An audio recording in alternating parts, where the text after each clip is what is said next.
If this movie was gonna be guess which one of the six friends were a killer, I would have knew. Because halfway through the movie, Melissa just disappears.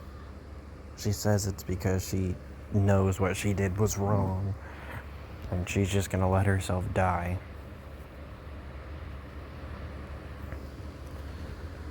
Then later we see a scene where she's in her bed, she gets covered up, and she supposedly takes sleeping pills. They don't tell us if she did or not, but I guarantee she just dumped them in the trash somewhere to make it look like it. Anyways, later in the movie, they move the covers because she was just covered up. Her head was, still there. You could still see her face. And she was sleeping. Passed out because she supposedly took sleeping pills. Later in the scene, unlike most movies, they actually have continuity. They show that she's in her bed still, but her face is covered. So I assumed that the killer just, killed her and then covered her up so we would get a surprise jump scare later when they reveal that she's dead. But she turned out to be the killer.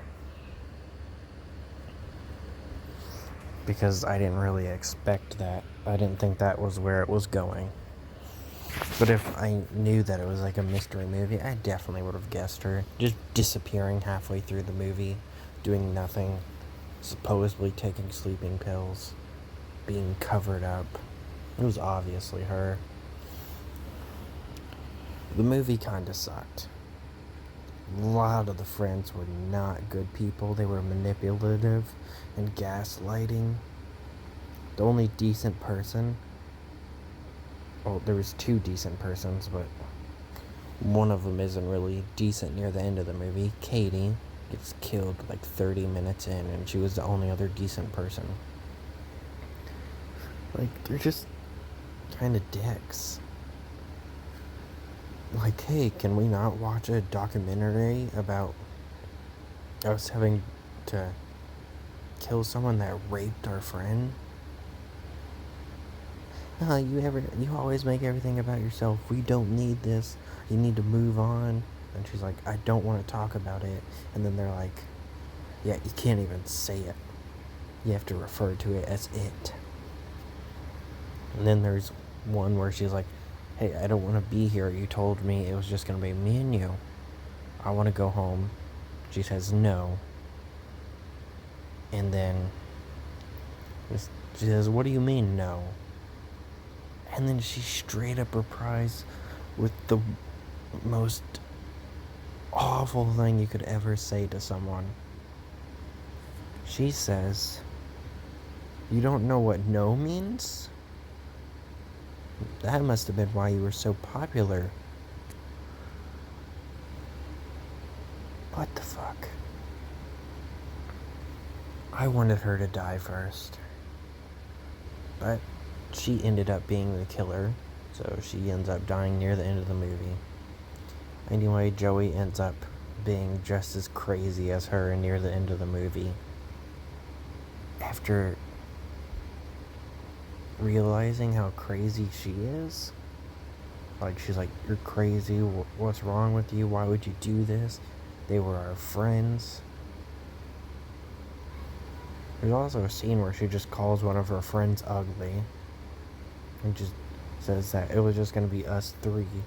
We would be the two hot friends and she would be the ugly one. And she's like, she's not ugly. And then all this stuff, she was just a very terrible person, obviously. She realized she was crazy. Yet in the end, she's happy with her fame. Even though that was the whole point of, her being the killer, was she wanted fame. So, I mean, it was a weird ending. It kind of took away from her character. But I did like the ending. But, yeah, it's not very good. I'll post the ending. It's about 2 minutes and 40 seconds long, I think, later. I don't want to shove it into this video, it's way too long. But yeah, it was okay. The ending was the best part. I really liked her final line when killing Melissa. But it, like, about how she really wanted to hear what she had to say after she slit her throat. But I didn't like the line after that. But it was good. I did like the ending though. It was kind of shocking. But not for the reason it should be.